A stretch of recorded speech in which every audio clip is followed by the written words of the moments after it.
8, 7, 6, 5, 4.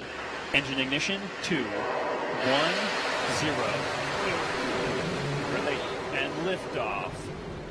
As the countdown to Mars continues, the perseverance of humanity launching the next generation of robotic explorers to the Red Planet.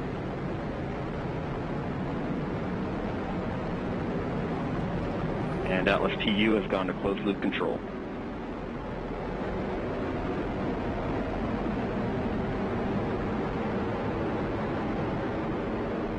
Coming up on 30 seconds into flight, the RD-180 is throttling down as expected. Engine response looks good. And Mach 1 Atlas V is now supersonic.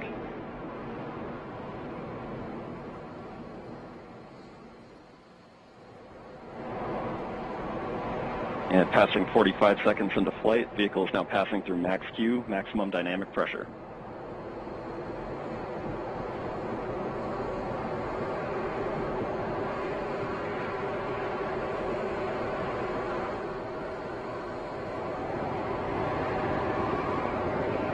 And passing 1 minute into flight, the RD-180 is throttling back up as expected. Engine response looks good. At this time in flight, the SRB chamber pressures remain nominal. The RD-180 pump speed and fuel injector pressures are responding well to demands on the engine. Standing by for SRB burnout shortly.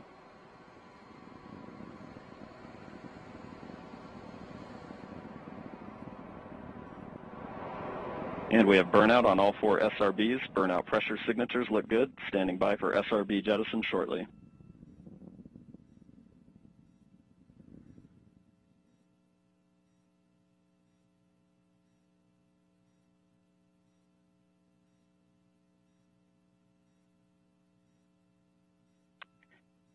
And we have a good indication of SRB jettison of all 4 SRBs. And the vehicle has gone to closed loop guidance. Vehicle body rates are responding nominally at this time.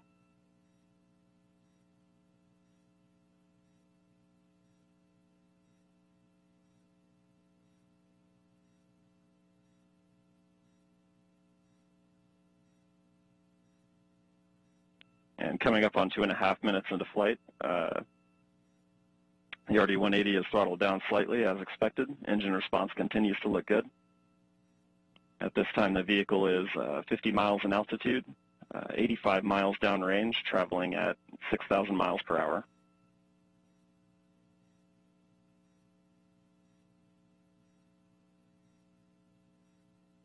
And the Centaur reaction control system is now pressurizing to flight levels.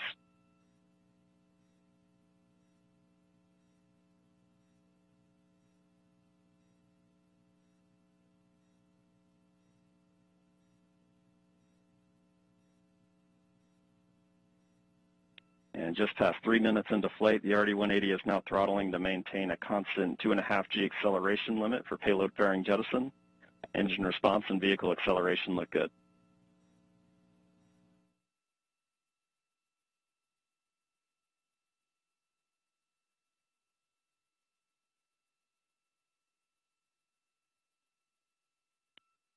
And we have good indication of payload fairing jettison and Centaur forward load reactor deck jettison.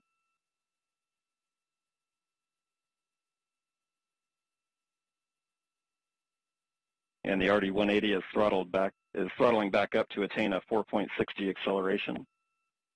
Engine response continues to look good.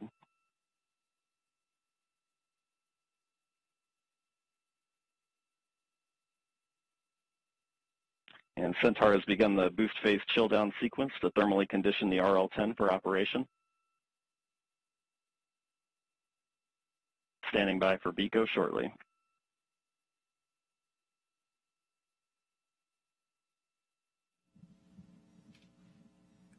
BECO is the call for booster engine. And we have BECO, booster engine cutoff, standing by for stage separation.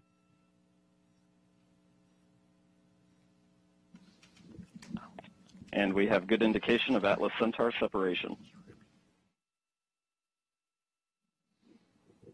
So that you're seeing live footage. And we have Mach 1. RL-10 operating parameters look good. Chamber pressures are stable.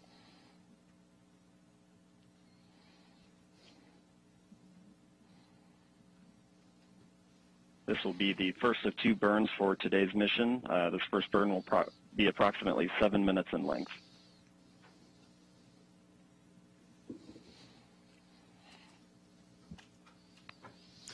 So, Mick, that's pretty exceptional footage there. That's live video. We will see that switch over shortly into an animation that kind of helps let us know what's happening with the rocket. But right there, a beautiful liftoff.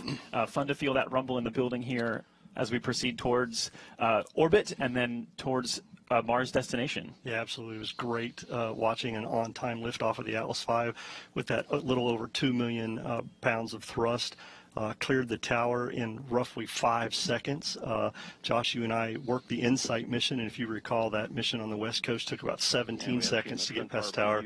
So with those 4 solids today, this thing really got out of here and on its way. And it's, as we hear from Jesse, everything's looking nominal, and all vehicle parameters are within the design limits, and we're getting ready to come up on a main engine start for that first burn that Jesse was talking about. Yeah, so recapping this countdown to Mars, the stations began to be filled up this morning just after midnight.